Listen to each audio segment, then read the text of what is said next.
justement de portail automatisé. C'est le dossier qui nous intéresse cette semaine. C'est la limite, comme je le disais, c'est la protection pour les habitants et tous ces systèmes fonctionnent avec des télécommandes. Alors avec Question Maison, nous nous sommes intéressés à tous ces portails automatisés et même au must, la dernière tendance, le portail automatisé qui fonctionne à l'énergie solaire.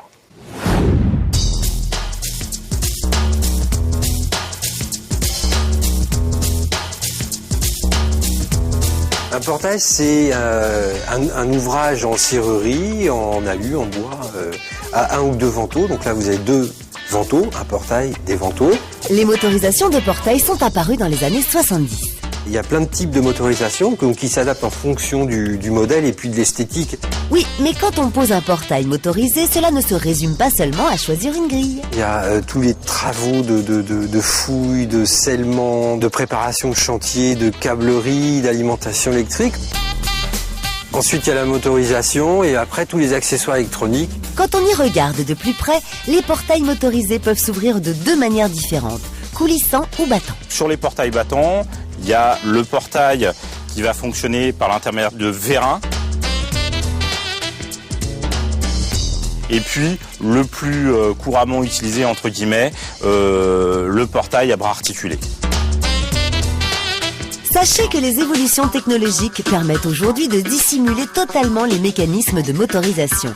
Ils peuvent être insérés dans les piliers. La motorisation se trouve vraiment ici, à l'intérieur du montant, motorisation tubulaire. On a l'axe de rotation. Le moteur est situé sur la partie haute du portail et le reste, c'est uniquement du pivot. En bas, c'est un simple pivot. On a l'avantage d'avoir une motorisation extrêmement discrète. On n'a pas de caisson enterré au sol, on n'a pas de vérins qui viennent sur la traverse du milieu. On est vraiment sur quelque chose d'extrêmement discret. On peut aussi mettre les moteurs dans le sol. C'est la solution qui par contre est la plus contraignante en termes d'installation parce qu'il y a beaucoup de travaux à faire autour du portail. Donc là ils sont en train de poser la pilasse du portail et après il faut faire toute la fondation, l'encaissement de la motorisation et puis après ils pourront faire les réglages électriques, etc. Et le système enterré, on va dire que c'est l'idéal dans le sens où une fois que l'installation est terminée, ça ne se voit pas du tout. Et la deuxième façon d'ouvrir son portail est de le faire coulisser. Pour coulisser, il a besoin d'un rail de coulissement, un rail inox qu'on vient fixer au sol. Et puis ensuite, il a besoin d'une crémaillère pour que le pignon du moteur l'entraîne. Donc les portails coulissants sont des portails qui sont un petit peu plus lents par rapport à des portails battants. Le côté pratique, c'est de dégager toute la partie intérieure où les voitures rentrent. L'inconvénient, c'est que ça demande de la place en largeur. C'est-à-dire qu'il faut avoir la largeur du portail 2 fois pour pouvoir faire coulisser le portail coulissant. Côté sécurité, les portails motorisés sont bien équipés pour éviter les catastrophes. Lorsqu'un portail rencontre un obstacle, la carte de gestion calcule l'effort et renvoie le portail en sens inverse.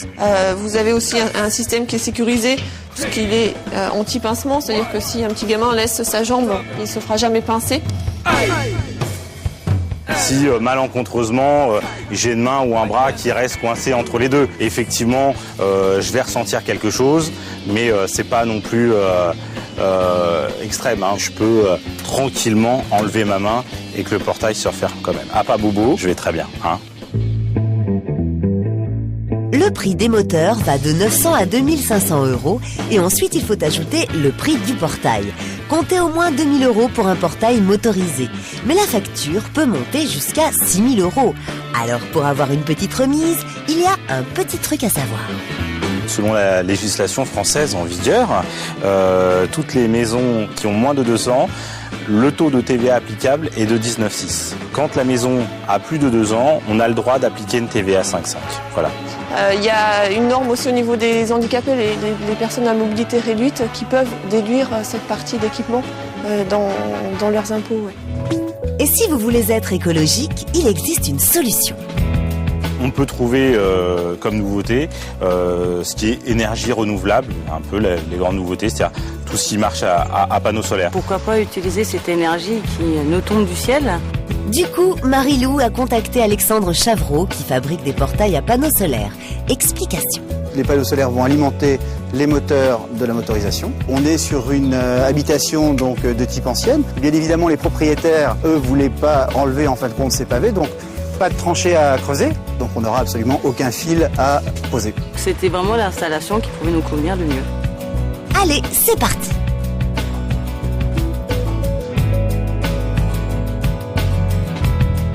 Le panneau solaire va emmagasiner l'énergie, donc là en l'occurrence on voit qu'on est à l'ombre, mais ça pose absolument aucun problème. Le panneau solaire a besoin de lumière, il n'a pas besoin d'avoir une exposition directe du soleil, uniquement de la luminosité. Et la nuit, ça marche aussi? Bien évidemment, puisqu'on a emmagasiné l'énergie pour que ça puisse s'ouvrir le jour, la nuit, par temps clair bien évidemment, par temps sombre, etc. En plus d'être écologique, le portail à panneaux solaires est le moins cher sur le marché. Cette motorisation-là, donc qui est vendue en grande surface, coûte 799 € l'ensemble. Donc voilà la télécommande. Merci beaucoup. Alors, inauguration. Oui. Oh, c'est vraiment formidable. Superbe. Superbe. Qu'ils soient solaires ou électriques, tous les portails sont munis d'un déverrouillage qui permet de les ouvrir manuellement en cas de panne. Et pour couronner le tout, ce portail ne fait aucun bruit. Par conséquent, Mimi la Ponette circule sans problème.